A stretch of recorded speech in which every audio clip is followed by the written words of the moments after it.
There's a ton of exciting things to look at tonight, if you're interested in people who are, trying to live out their dreams and, really giving it a good shot. I think it'll be interesting to see whether or not Ron DeSantis, takes a turn and attacks President Trump by name. I think in the first debate, he had a very, very, very underwhelming performance, and you saw Vivek Ramaswamy eat his lunch essentially by being the candidate that Ron DeSantis said he was going to be, right? He had that long pregame period where he was telling everyone he was going to, kick some butt and take some names, and he kind of showed up with a whimper.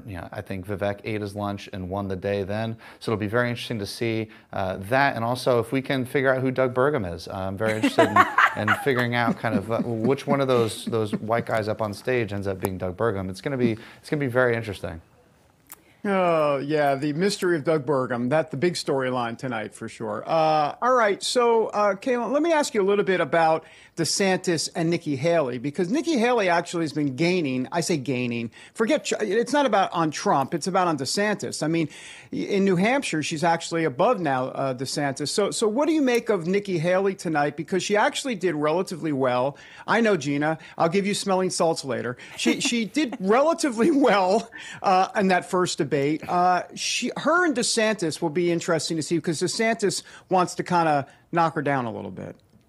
Well, it's interesting if you take a look at what Ron DeSantis' strategy appears to be doing. He appears to be shooting for Iowa and trying to win Iowa and Iowa alone. That's why in New Hampshire they call him to fifth place, right?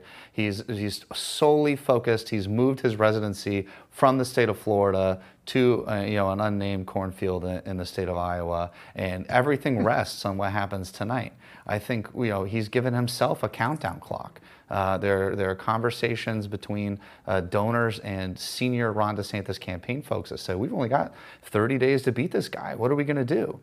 So I think we're really looking at the Ron versus Nikki dynamic. I think Nikki's got to come out aggressive. I mean, she's got to come out really aggressive and name names and take no prisoners because there's nothing to lose at this point. I mean, you're already, 30, 40, 50 points down in some polls to President Trump.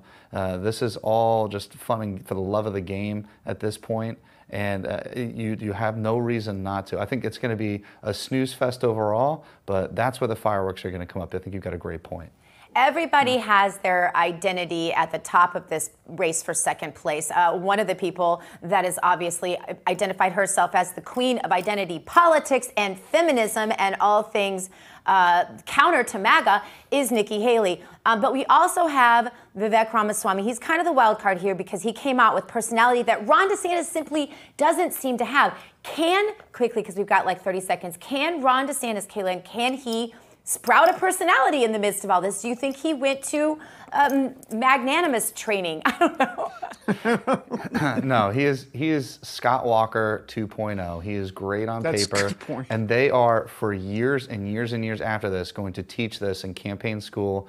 Do not do a single thing Ron DeSantis has done. Honestly, this is malpractice of the highest order for a candidate with a record like his and with the money and war chest that he's had to perform the way he's performing is malpractice. Vivek's going to kick his butt tonight.